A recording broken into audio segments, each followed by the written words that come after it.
I absolutely love FIFA 98 on the PS1. I think it's my favourite football game of all time, potentially, and I think it's one of the best FIFAs ever as well. Here's the reasons why I love it. I'll get the PS2 booted up, we'll get the game loaded up, and I'll show you some things on the screen.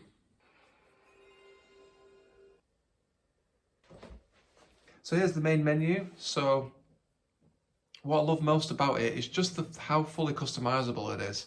So if we go on to customize squad, international selection, so you have the option here. So here's the national team, the team that have been selected. Here are all the players, and you've got the option here. So here's national reserve, so you can choose other players that you would like to play for England. So just going through here, you can find some good players here and put them on, and I think that's really cool that you can completely do what you want with that. You can play as a club team, which a lot of people don't often think about, and you can do transfers as well. So you do have a club budget there, but I do have a shorts where I show you a money trick on how to get an unlimited budget, so you can go and watch that on the channel if you want to. You can edit players if you wanted to. So you can change the name, you can change their position, you can change the number on the back. You can build up the what's remaining? Oh, you can change the skin color, the face, facial hair, just complete sort of. They must have. I mean, these PS1 discs have limited memory, and there must be absolutely thousands of players on here that as an option are fully customizable. Team edit as well, so you can choose the shirt, shorts, and socks. You can completely change the colors of the kit as well. So just the customization on its own is really, really cool. So one of the other things I really like about it is, let's click on a friendly match, and I just want to show the stadiums. So there's all the different choices. You can choose the weather, whether it's day or night. Your fatigues on or off, the referee strictness. You can turn it on, offside on, or injuries off. You can change how many substitutions you want. You can foul the goalie, and you'll get a red card if you do that, but you can't do that in later options. But that's really cool. And if you pick, for example, with the World Cup being in the USA, let's just pick this. I absolutely love what's coming up next as well.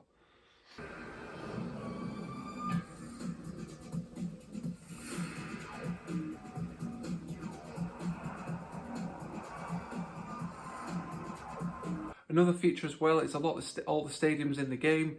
They were real stadiums in real life. I thought that was a really nice touch as well. So I love all those animations that you can, for every single country, there's different ones. And as a kid, I had a world encyclopedia, and I would then look up these countries and find out more about them, because I was intrigued by those little clips you've got of, they show different aspects of like what the country's like. I think that's a really nice feature.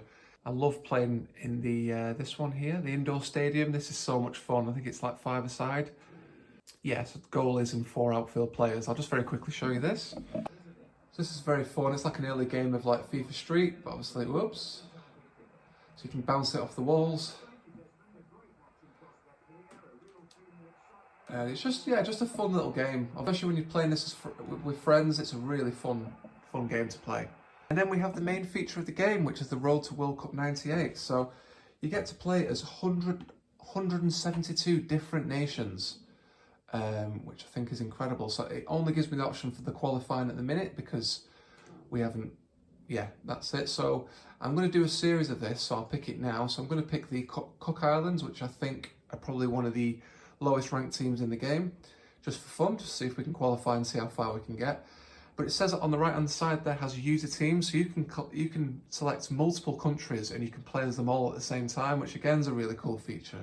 The amount of countries you can choose from. I don't think modern games today will have this many countries to choose from. Maybe they do, but I think especially I think this game was so ahead of its time. Also, we've got the training option as well, so there's all these different things we can practice. So let's just have a go at free kicks. So you can choose how many players you want. So you can't go inside the box. Let's just choose here.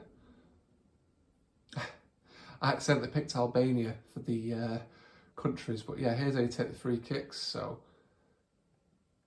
I think we'll whack this over the bar, but we'll give it a go. Oh, there we go. And then we need to get onto the soundtrack. So obviously Famously, it's Song 2 by Blur, which is the main theme of it.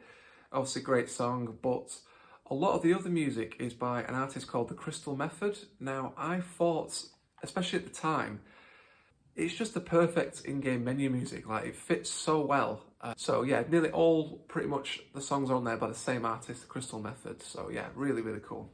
And you might be saying, okay, well, all these sort of game features, but what's the actual game like? Well, that's another great feature as well. It's not as, the game's very simple. It's very sort of arcadey, but because it's so simple, it's just fun. The only sort of negative thing or downside I would say is the CPU is a little bit too easy, and there isn't an option, as far as I'm aware. I've tried to look for it and I couldn't see it. You can't choose the difficulty. But I do remember being a kid and qualifying as England.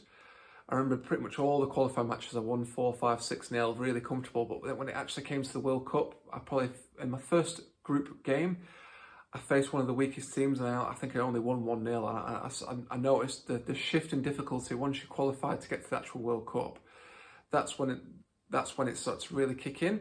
Yeah, that's probably my only criticism of the game. I wish you could make it a little bit more harder difficulty, especially in those sort of just for general play. I think that would be a really nice bonus. But yeah, that's the only really sort of criticism I have of the game, really.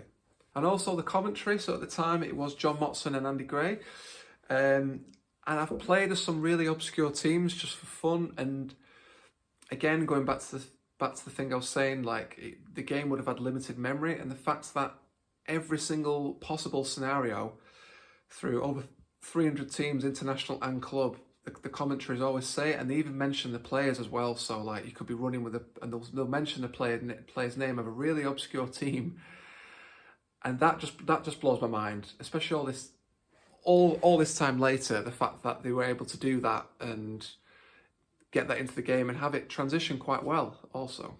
I only ever heard this once because I played this game quite a lot when I was a kid.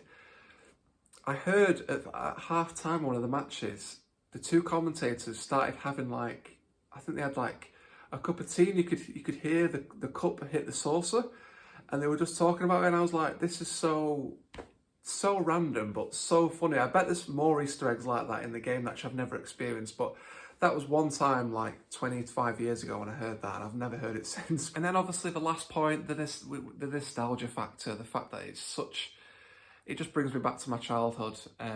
Yeah, but like I played a lot of the FIFAs growing up, from FIFA 95 to FIFA 04, when I was really into football when I was a kid. But this one, to me, I've got the most fond memories of. So yeah, because of that nostalgia factor, this game does have a special place in my heart. So yeah. It's funny because I don't really follow football anymore, not so much, and I don't really care for it. I think kind of music has taken over, so I'm more into a lot more into my music these days. But I still love going back. So it just reminds me of being 8 again playing this game. So yeah, very, very good memories playing it. So that brings us to the end of the video. So that just leaves the 2 questions. Have you played it? What do you think? And what's your favourite FIFA of all time? Let me know in the comments down below. If you haven't already, if you could please like and subscribe, that would mean a lot. Thank you.